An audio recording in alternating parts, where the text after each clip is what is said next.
At the age of 43, Tom retired from his 9-to-5 at Ford Motor through a combined effort of savings and stock market investments. Although, on the day when he graduated college, he didn't have a penny to his name.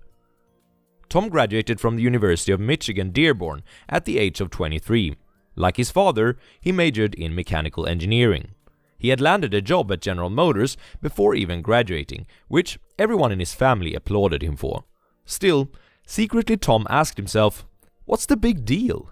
Tom had always felt like he wanted something different than his peers expected from life. During the first few weeks at General Motors, if anything, this feeling was strengthened. Tom met up with his supervisor, James, who had been with the company long enough to earn himself a golden watch. James seemed proud of his watch, but Tom couldn't help but think, wow, he's still in the same place, doing the same thing as he was when he was my age. It seemed James spent his days doing what he had to do, not what he wanted to do. Tom recognized this, because during lunch, all James was talking about was wild boar hunting, not improvements of the assembly line at General Motors. Tom had seen a similar pattern in his father, who loved going on hikes, yet could only do so once every month due to his busy working schedule. Ironically, making money seemed like it was costing them too much. This video will show you 3 stages that Tom went through to reach financial independence. You will see that different things are important at different stages, but please note one thing right from the get-go. If Tom hadn't been investing, had he tried to reach his magic number of $1 million by only relying on his engineering paycheck, he would have shared this tale at the age of 57 instead of 43. By investing, Tom earned 14 years of the most significant currency in life: time. You will learn what Tom focused on as a stock market investor, what he focused on outside the world of investing, and, perhaps most importantly, what he didn't do. This is The Swedish Investor, bringing you the best tips and tools for reaching financial freedom through stock market investing. Stage 1. How Tom went from $0 to $20,000. This is really the getting started stage. Many of you have perhaps already reached this stage and beyond, and in that case, well done. Sit tight though, we will soon be at your current stage. During a day at the library, Tom had been asked to pick up 1984 for his mother, who was stuck in quarantine. He stumbled over a copy of The Richest Man in Babylon. Yes, literally stumbled. While eyeing a cute red-headed clerk, he didn't watch his step, and he scattered books all over the floor. The backside of The Richest Man in Babylon read, "An assured road to happiness and prosperity." Maybe this was just what he needed.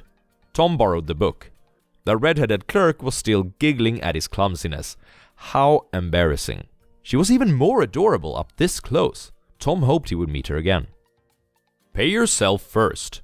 The book advocated that Tom should pay himself 10% of his salary each month before doing anything else with his money. Clearly, this was what his supervisor James was missing. He didn't pay himself first. He paid Sika, Nightforce, and American Airlines first. The more Tom got to know James, he realized that James didn't pay himself at all. Not that there was anything wrong with that, it just didn't seem like a good recipe to become independent from one's paycheck. All we have to decide is what to do with the time that is given to us. Now, this is exactly the right thing to do during the first stage. Pay yourself first. The stock market is an excellent vehicle for making a decent chunk of money into a massive chunk of money. However, it is not ideal for enlarging only a tiny piece of money.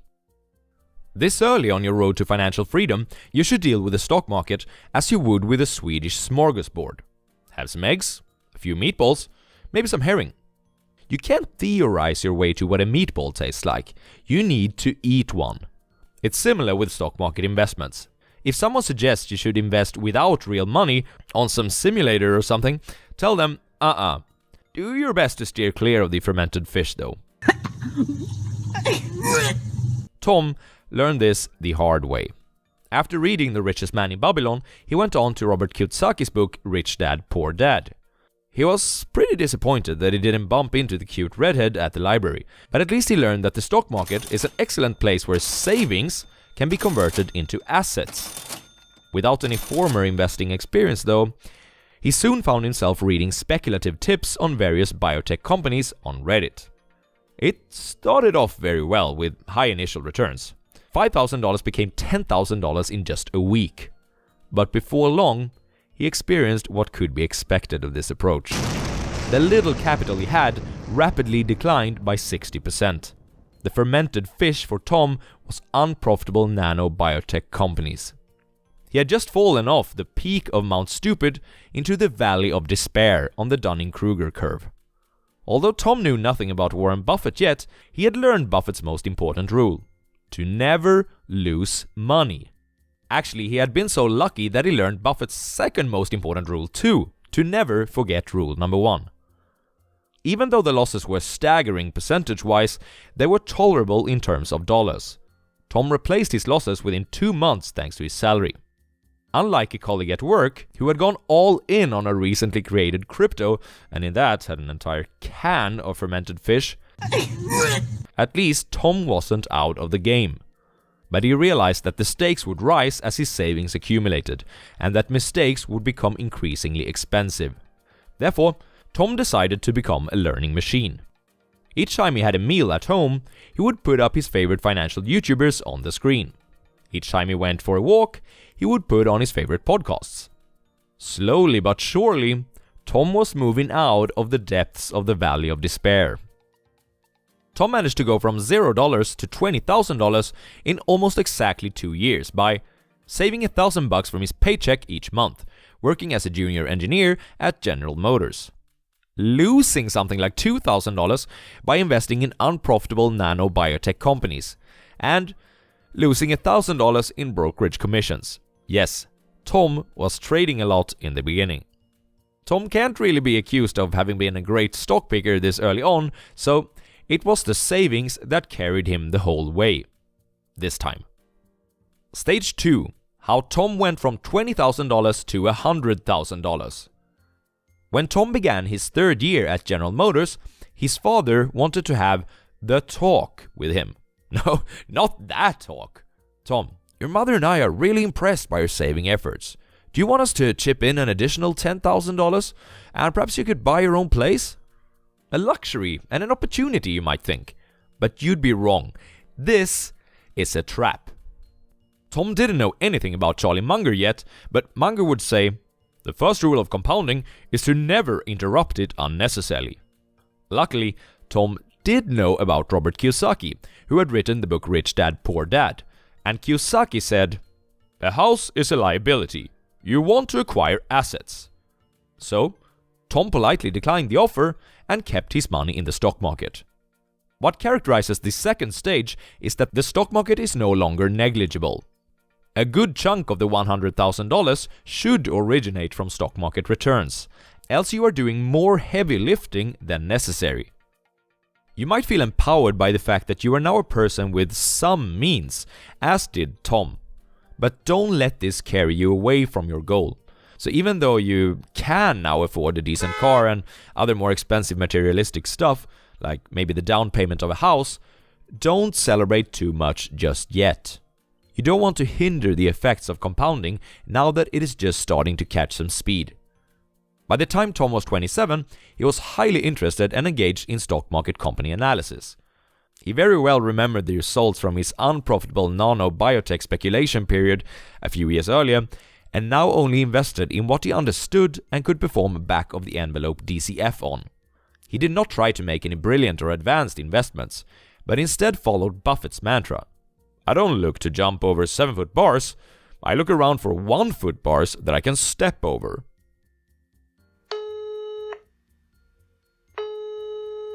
Tom's phone rang. It was Steven, the top of the class from Tom's high school, who had moved on to graduate with a major in finance from the University of Pennsylvania. Tom, I've just bumped into an amazing investment opportunity. You see, it's this startup.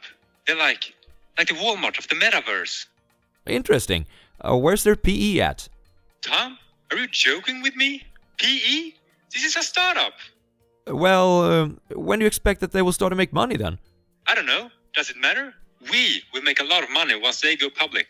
I'm putting in 50 grand. How much do you want to chip in? Tom trusted Steven, even looked up to him when it came to finance. But this seemed out of line with what people who had proven long-term success in the market advocated. Would Peter Lynch have jumped on this investment? Go for a business that any idiot can run, because sooner or later, any idiot is probably going to run it. It didn't seem like any idiot could run the Walmart of the metaverse. Alright, I'll chip in something smaller. Can I join with $500? 500? Wuss!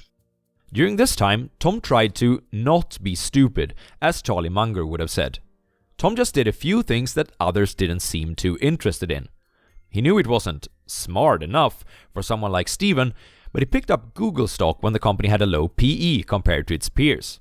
Some Microsoft on the same notion, and yeah, some Walmart too. Price. He recognized that making mistakes would now be costlier and could set him back many months or even years on his road to financial freedom. Tom also continued his learning regime. One day he was heading to the library again to pick up a copy of The Most Important Thing by Howard Marks. This time he didn't just fall once, but twice. First, on the girl. Second, for the girl. It was the red-headed clerk again, and he tripped on her when he rounded a corner while she was sorting books on the lower bookshelves. You're quite the cat. Always landing on your knees. She teased. Only 7 lives to go. Did she remember him? Tom didn't know if that was good or bad, but he was reminded of how cute she was up close. From that day onward, he decided that reading is done best when done at the library. Peace and quiet, and eventually he dared to ask the girl, Sarah, for a date. They hit it off immediately. Sharing his interest in books and frugality, they would sometimes take turns reading aloud to each other. They called these dates reading and chill, so one can imagine that they didn't just read about budgeting. However, that's where we stop imagining Sarah and Tom together, because this is a PG-friendly channel about personal finance. Speaking about budgeting, Sarah was an orderly person, while Tom wasn't really. She was orderly about her expenses too, and it became their expenses when they moved in together. Tom was lucky in this regard, and this change helped him increasing his savings rate. Sharing the rent on a home with someone was cost efficient too, even though they had to move to a slightly larger apartment. Simultaneously, his responsibilities at General Motors grew. He was no longer considered a junior. Tom managed to increase his savings from $1,000 to $1,500 per month during this period. Also, he made quite average stock market returns of 10% per year, and together, this turned him into an owner of $100,000 on his 29th birthday. Charlie Munger says, "The first $100,000 is a bitch, but you gotta do it. I don't care what you have to do. If it means walking everywhere and not eating anything that wasn't purchased with a coupon, find a way to get your hands on $100,000. After that, you can ease off the gas a little bit." Tom had a fire in his gut because he saw that the snowball was catching some speed of its own. What he didn't know was that he was going to lose almost 40% of his wealth just 2 years later. Stage 3. How Tom zigzagged from $100,000 to $1 million. Do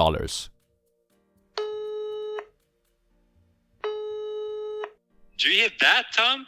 It was Steven calling. No, I don't. What is... Exactly. It's the sound of me driving my brand new Tesla. It's so quiet, right? Whoa, yeah, it's really quiet. Did you get a promotion, Steven? No. It's a startup. You know, Walmeta. They're going public. Alright, that's not how Tom became a millionaire, but it is how his friend Steven became one. Walmeta made a 2,400% return going public, and Steven was now the lucky owner of $1.25 million. Tom, who had invested $500, made only $12,000.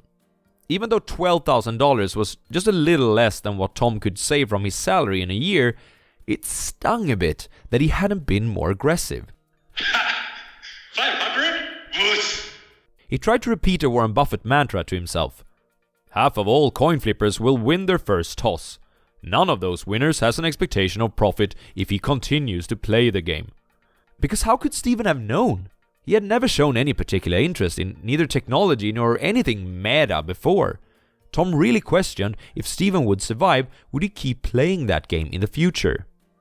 Another call with Stephen would take place many years later, a call with a different outcome, which you will hear in a minute.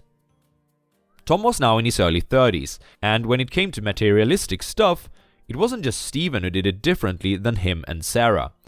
Pretty much everyone at work seemed to be one-upping each other with their cars, their clothes, and their dinner reservations. Basically, showing no signs of frugality whatsoever. I'm not saying that an expensive lifestyle is wrong, but make sure that you understand the opportunity cost of your decisions. Once you open the gate of your stock market account and let a chunk of money out of it, will you be able to close it again? Do not underestimate the power of habits. One part of Tom, perhaps his prefrontal cortex, ignored these rather extravagant lifestyles of his peers and wanted him to stay true to his own goal. Tom, remember James, you don't want to be dependent on this in your 60s? But another part of him, perhaps his amygdala, wanted to show his male colleagues that he too was a man of means, that he too was successful.